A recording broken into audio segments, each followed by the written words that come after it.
Hello guys, long hair ഉള്ള ഒത്തിരി പേര് ആഗ്രഹിച്ചിട്ടുണ്ടാവും. ഒന്നില്ലെങ്കിൽ ഹെയർ ഒന്ന് ഷോർട്ട് ആക്കണമെന്നോ അല്ലെങ്കിൽ പല ഡിഫറെന്റ് ലുക്കിലൊന്ന് ഹെയർ സ്റ്റൈൽ ചെയ്യണമെന്നോ. അമ്മയും പണ്ട് പറയാറുണ്ട്, കല്യാണത്തിന് ശേഷം നീ എന്താന്ന് വെച്ചാൽ ആയിക്കോളാൻ. അപ്പം ഞാൻ എൻ്റെ കല്യാണം കഴിഞ്ഞിട്ട് ആദ്യം തന്നെ ഹെയർ ഭയങ്കര ഷോർട്ടാക്കി കട്ട് ചെയ്തു. പിന്നെ അത് ഓരോ പ്രാവശ്യം വളരുന്നതിനനുസരിച്ച് ഞാൻ ഹെയർ ഓരോ സ്റ്റൈലിങ്ങും ട്രൈ ചെയ്യാറുണ്ട്.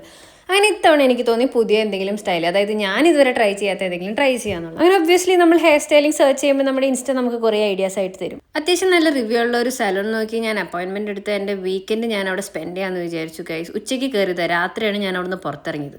എത്രയാണെന്ന് വെച്ചാൽ ഫോൺ നോക്കിയിരിക്കുക. അങ്ങനെ ആൾ ചെയ്യുന്ന ഓരോ കാര്യങ്ങളും ഞാൻ വിശദമായിട്ട് ഇന്ന് പഠിച്ചു. അങ്ങനെ 1 മണിക്കൂർ വെയിറ്റ് ചെയ്ത് കഴിഞ്ഞിട്ട് എൻ്റെ കളർ ഹെയറിൽ സെറ്റായെന്ന് കണ്ടപ്പോൾ നമ്മളത് വാഷ് ചെയ്യാൻ നിന്നു. വാഷ് ചെയ്ത് കഴിഞ്ഞിട്ട് വീണ്ടും ട്രൈ ചെയ്തിട്ട് അടുത്ത ട്രീറ്റ്മെൻറ്റിലേക്ക് കടന്നു.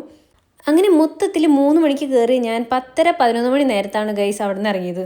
അങ്ങനെ ഫൈനലാന്ന് വിചാരിച്ചിട്ട് എനിക്ക് ഈ ഒരു ഔട്ട്പുട്ട് കിട്ടിയപ്പോൾ ഞാൻ ഭയങ്കര സാറ്റിസ്ഫൈഡ് ആയിരുന്നു കേട്ടോ. അപ്പോഴാണ് ആ ചേട്ടൻ എന്നോട് പറഞ്ഞത് ഇത് കഴിഞ്ഞിട്ടില്ല, ഇതിനൊന്നും കൂടെ വാഷ് ചെയ്ത് ഹീറ്റ് ചെയ്യണം, ഇതൊക്കെ ചെയ്യണം എന്നൊക്കെ. അപ്പം ഞാൻ വെച്ചു എനിക്ക് ഇതന്നെ കിട്ടിയാൽ മതിയായിരുന്നു എന്ന് വിചാരിച്ചു. പക്ഷെ എന്നെ തീരെ വിഷമിപ്പിച്ചില്ല. എനിക്ക് ഔട്ട്പുട്ട് എല്ലാം ഭയങ്കര ഇഷ്ടമായിരുന്നു. കളർ ചെയ്തതും ഹെയർ കട്ടും പിന്നെ അത് കഴിഞ്ഞിട്ട് സെറ്റ് ചെയ്ത് വന്നപ്പോൾ ഞാൻ വിചാരിച്ച പോലെ തന്നെ ലുക്ക് ആയിട്ടുണ്ടെന്ന് ഞാൻ വിശ്വസിക്കുന്നു. അപ്പോൾ നമുക്ക് അടുത്ത വീഡിയോയിൽ കാണാം. അതൊരു ബൈ, സീ യു.